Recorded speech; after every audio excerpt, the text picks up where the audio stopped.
El domingo pasado lo veíamos al Señor en casa de Marta y María. Marta atendiéndolo y María escuchándolo. Y Cristo poniendo a María como modelo de aquellas almas que eligen la vida interior, lo único necesario, la parte mejor que nunca les será quitada. Hoy, al verlo en oración, uno de sus discípulos le pide al Señor que les enseñe a rezar. Y entonces Cristo les enseñó a ellos y a todos nosotros la mejor oración brotada jamás de labios humanos, el Padre Nuestro. De la mano maestra de Santo Tomás de Aquino, trataremos de comentar esta magnífica oración. Ante todo, digamos que orar es elevar el alma a Dios, nuestro Padre que está en el cielo, como comienza de hecho el Padre Nuestro, a quien nos dirigimos con el afecto y con la confianza de hijos. El Padre Nuestro tiene 7 peticiones que abarcan todas nuestras necesidades, tanto las espirituales como las corporales. Estas peticiones están relacionadas con los dones del Espíritu Santo y con las bienaventuranzas. Primera petición: santificado sea tu nombre. Aquí pedimos que el nombre de Dios sea conocido y honrado en todo el mundo. Dicen los Hechos de los Apóstoles: no se nos ha dado bajo el cielo otro nombre por el que debamos salvarnos. Y San Pablo escribe en la carta a los Filipenses: al nombre de Jesús toda rodilla se doble en el cielo, en la tierra y en los infiernos. Esta primera petición, Santo Tomás la relaciona con el don de temor, por el que reverenciamos y tememos a Dios y por el que tratamos que su nombre sea santificado. Y lo relaciona también con la primera de las bienaventuranzas: bienaventurados los pobres de espíritu. Segunda petición: venga a nosotros tu reino.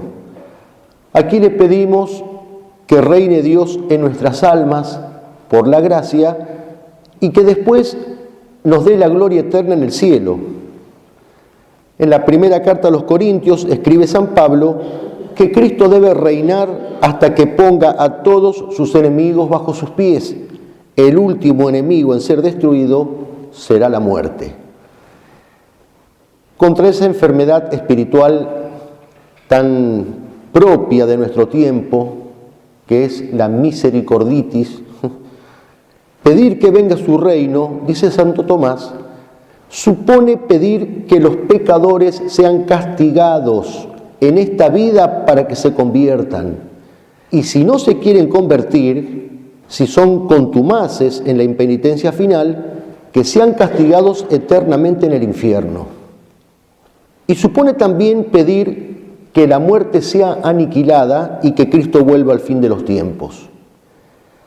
Esta segunda petición está relacionada con el don de piedad, que hace que le tengamos a Dios un amor tierno y delicado, en virtud del cual le pedimos que venga su reino, y también está relacionada con la bienaventuranza que proclama: bienaventurados los mansos. En la tercera petición le decimos: hágase tu voluntad en la tierra como en el cielo. Y aquí le pedimos que hagamos la voluntad de Dios, los que estamos en la tierra, como lo hacen los bienaventurados en el cielo. Y como de hecho lo hizo el mismo Cristo: he bajado del cielo no para hacer mi voluntad, sino la voluntad del que me ha enviado. Esta petición está relacionada con el don de ciencia, por el que el Espíritu Santo nos enseña a usar bien las cosas creadas y a enderezarlas al último fin que es Dios. En definitiva, nos enseña a no hacer nuestra voluntad, sino la voluntad de Dios. Y está relacionada también esta petición a la bienaventuranza que proclama: bienaventurados los que lloran, porque si deseamos la vida eterna, la prolongación del destierro en este valle de lágrimas es motivo de llanto, y más cuando vemos que la ley de Dios es conculcada. Como dice el Salmo: arroyos de lágrimas bajan de mis ojos por los que no cumplen tu ley. Cuarta petición: danos hoy nuestro pan de cada día. Aquí le pedimos a Dios que nos dé tanto el alimento material para el cuerpo como el alimento espiritual para el alma, porque además del pan material, escribe Santo Tomás, que hay otras dos clases de pan, a saber, el pan sacramental de la Eucaristía: yo soy el pan vivo bajado del cielo, y el pan de la palabra de Dios. No solo de pan vive el hombre, sino de toda palabra que sale de la boca de Dios. Esta petición se relaciona con el don de fortaleza y nos inspira aliento y valor para no desfallecer, para no claudicar ante los obstáculos, ante las dificultades. Y se relaciona con la bienaventuranza que proclama: bienaventurados los que tienen hambre y sed de justicia. Quinta petición: perdona nuestras ofensas, como también nosotros perdonamos a los que nos ofenden. Aquí le pedimos a Dios que tenga misericordia de nosotros, como nosotros la tenemos con nuestros ofensores. ¿A quiénes y cuándo debemos perdonar? Debemos perdonar a todos y siempre, pero con una condición, y es que el ofensor esté arrepentido. Dice Cristo: si tu hermano peca, repréndele, y si se arrepiente, perdónale. Y si peca contra ti 7 veces al día, y 7 veces se vuelve a ti diciendo: me arrepiento, le perdonarás.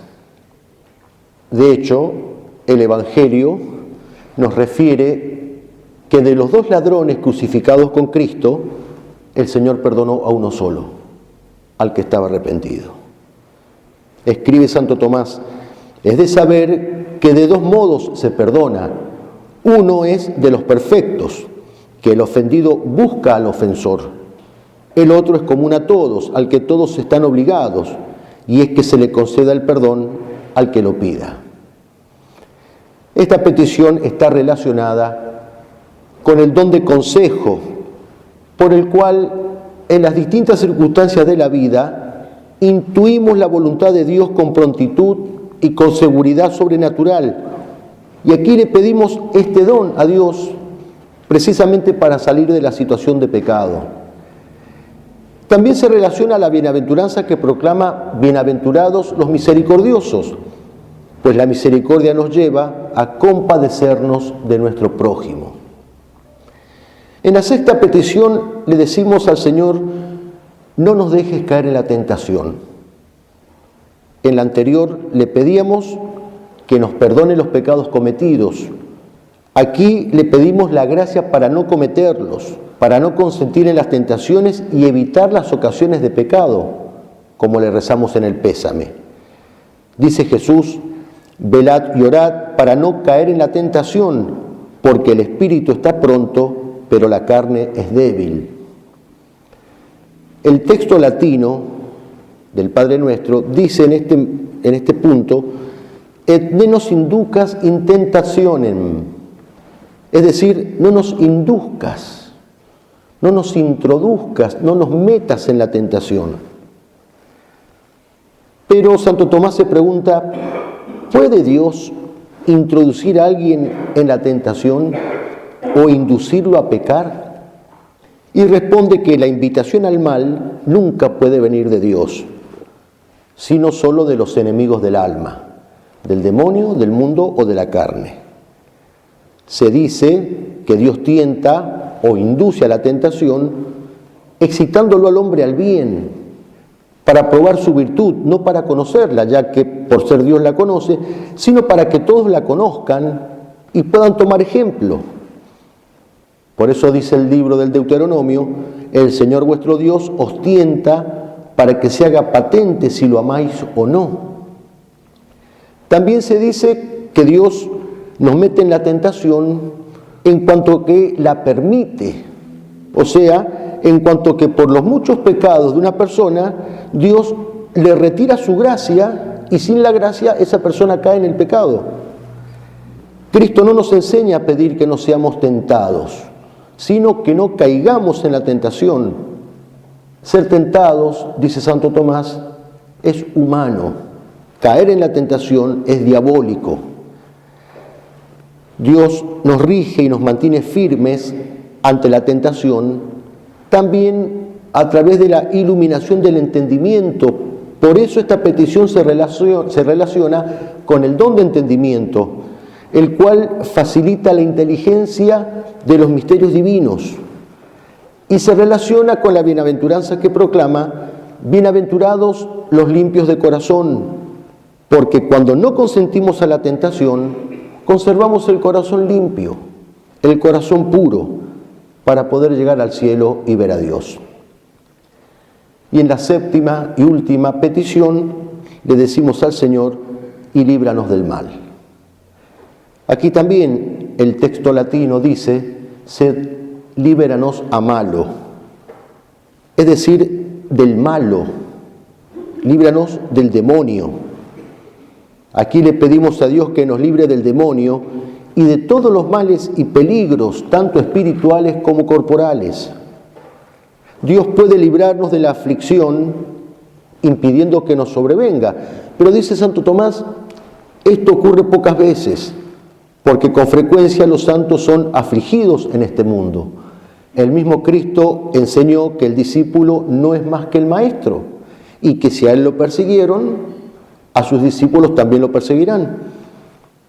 De aquí que esta petición se relaciona con la virtud de la paciencia y con el don de sabiduría, ese don por el cual contemplamos, amamos y nos deleitamos en las cosas de Dios.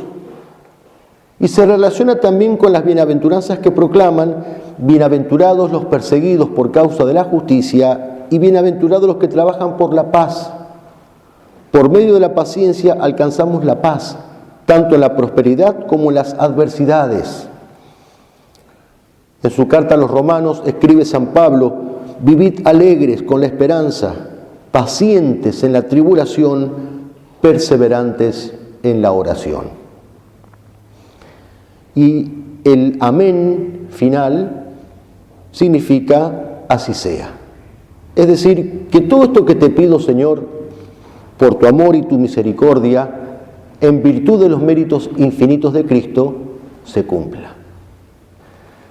Y bien, hemos tratado de hacer una síntesis muy apretada de esta obra de Santo Tomás de Aquino, el Padre Nuestro comentado. Oración que vamos a rezar enseguida, antes de la comunión, y oración que rezamos todos los días, en la iglesia, en la casa, en el trabajo. Vamos a pedirle a la Virgen, ella que es maestra en oración, que nos enseñe a rezarla cada vez con mayor devoción, pensando en lo que decimos, meditando en lo que decimos, y sobre todo que nos enseñe a rezarla lo más difícil, tratando de llevar a la práctica lo que decimos. Que así sea.